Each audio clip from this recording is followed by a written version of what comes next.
শুনলাম চুপ্পু পদত্যাগ করেছে।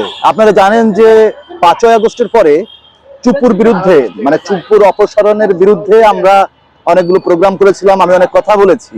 এর পেছনে কিছু কারণ আছে। আসলে একজন লোকের বিরুদ্ধে কথা বলছি, সেটার পেছনে তো যুক্তিযুক্ত কারণ থাকতে হবে। তো আমাদের যেই দর্শন ছিল বা আমি যে চিন্তা থেকে চুপ্পুর অপসারণ চেয়েছিলাম ওই আগস্টেই, সেটার পেছনে কারণ ছিল হলো চুপ্পু ছিল দলদাস এবং হাসিনার পাচাটা তাকে রাষ্ট্রপতির মতন একটা সবচেয়ে গুরুত্বপূর্ণ পদকে অবমাননা করা হয়েছিল চুপ্পুকে রেখে। আপনারা জানেন যে চুপ্পু নিজেই বলেছিল যে সে যদি রাষ্ট্রপতি না হতো তো হাসিনার পা ধরে সালাম করত। এখন কথা হলো যে চুপ্পুকে শুধু অপসারণ না, তাকে অবশ্যই শাস্তির আওতায় আনতে হবে এবং তার বিচার করতে হবে।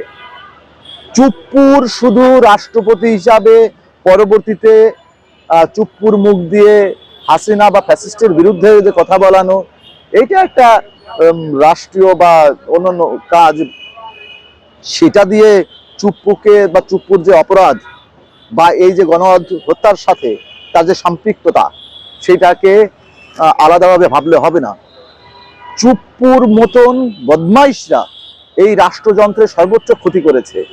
সেখানে সে ছিল রাষ্ট্রপতি, ওর একটা ছেলে আছে আরশাদ আদনান, সে কত বড় বদমাইশ আপনারা যারা সাংস্কৃতিক কালচারাল জগতে আছেন তারা জানেন।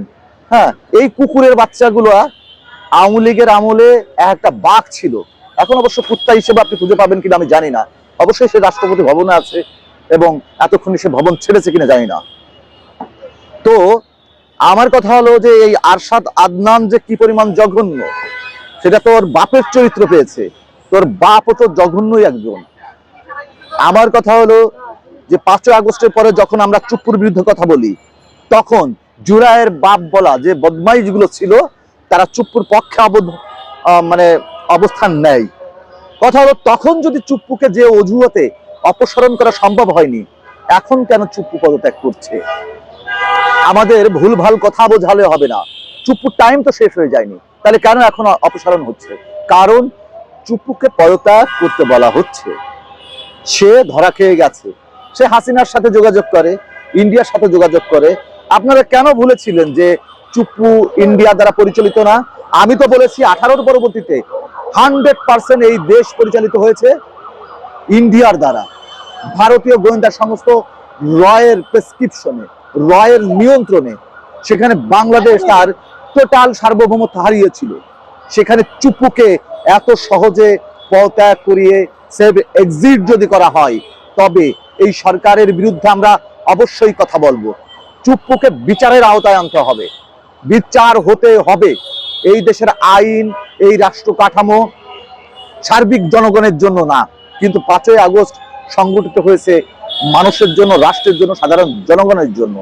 এটাকে ভুলে গেলে চলবে না। পাশাপাশি চুপ্পুর পক্ষে যারা ওই সময় ছিল, যারা আমাদের বলেছিল যে তারা ষড়যন্ত্রকারী, এই বদমাইশদের নাম প্রকাশ করা দরকার। আপনারা যারা ওই সময়ের ঘটনা জানেন, তারা জানেন যে কারা কারা এর চুপ্পুর পক্ষে ছিল।